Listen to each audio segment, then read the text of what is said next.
Welcome to week 2 of Embodied Knowing, where we will learn about the sacral chakra this week and integrate its wisdom into our bodies, intuition, and daily life. I'm really excited for this one. Last week we covered the root chakra, the chakra of grounding, security, safety, unconditional love, and our connection to the earth. I'm curious, what came up for you as you began to discover your root chakra? Did you notice it as being overactive, underactive? And what messages did it have for you? How were you able to balance it? I'm so looking forward to hearing all about your experience with the root chakra during our first group session that's coming up very soon. So now that we've covered grounding into our own center through the root chakra, allowing that energy, the earth energy, to flow through our feet, our legs, our pelvis, let's swirl on up with that kundalini energy to the sacral chakra. As I mentioned, the sacral chakra, oh man, it's the place of emotions, creation, and the life-death cycle. Honestly, the sacral chakra is the chakra for me that I generally have to pay quite a bit of attention to, paying attention when it's overactive, underactive, because that's the chakra for me that I'm continuing to work on. So I'm looking forward to going through this week with each of you. So the sacral chakra is orange in color. It's associated with water. So a lot of us water signs, like me as a Scorpio, this is a big chakra to pay attention to. And it's located below your navel. It encompasses your sexual center, large intestine, lower vertebrae, appendix, bladder, and hip area. The sacral chakra becomes out of balance when feelings of expansive love, creativity, and joy are suppressed by overriding emotions of shame, blame, guilt, and when we experience issues mentally and emotionally around money, sex, power, control, creativity, and even honor in our relationships. When these feelings and issues and experiences come up, they can cause symptoms such as chronic low back pain, sciatica, OB, gynecological problems, pelvic, low back pain, sexual issues, urinary problems. Lots of things to pay attention to.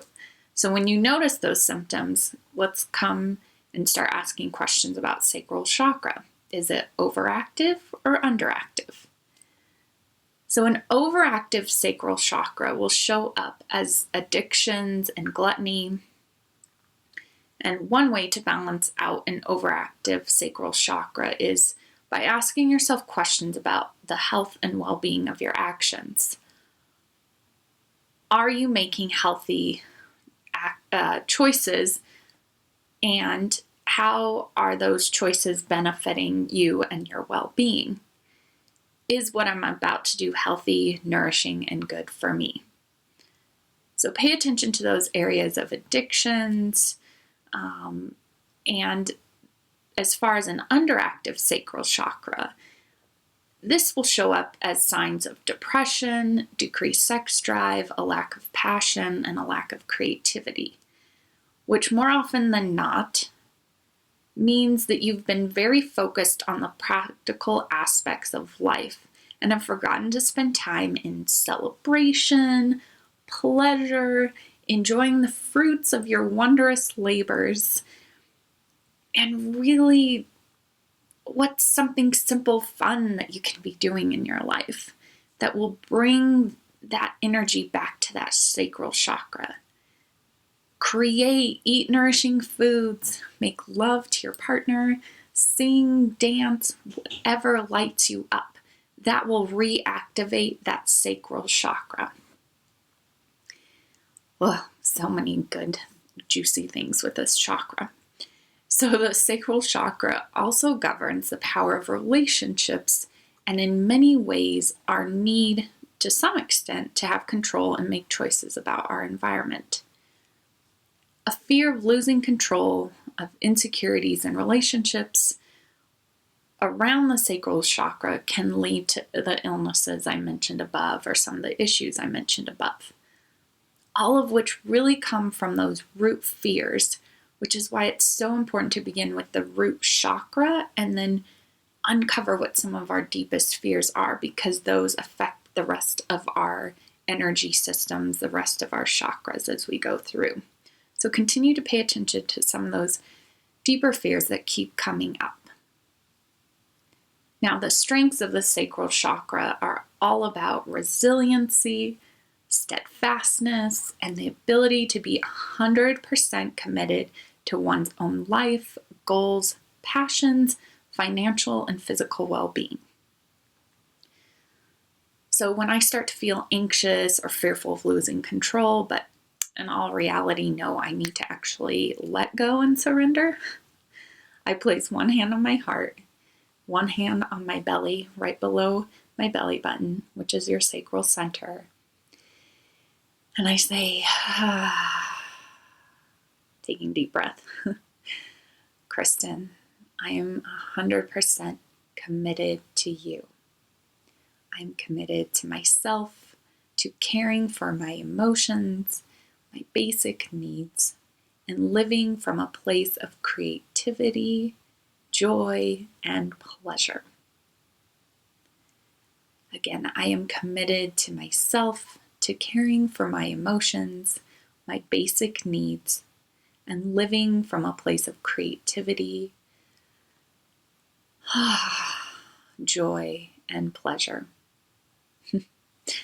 Whew, I needed to say that for myself today. The sacral chakra reminds you again of the vast courage within your own being, of the power to rebel when you feel like it, when it's needed, and to re-establish a life that you so desire, a life that just lights you up. This week, then, I encourage you to focus on exploring your creative side and practicing body positivity. Draw, color, paint, dance, learn a new creative skill by following a video tutorial online. Keep it simple, sweetheart. That's my acronym, KISS. Keep it simple, sweetheart. And notice how you feel afterwards, after doing those creative expressions. And then focus on your body's health this week rather than appearance. Notice those reoccurring tapes that keep playing over and over in your head about your body. And let's reattune body positivity.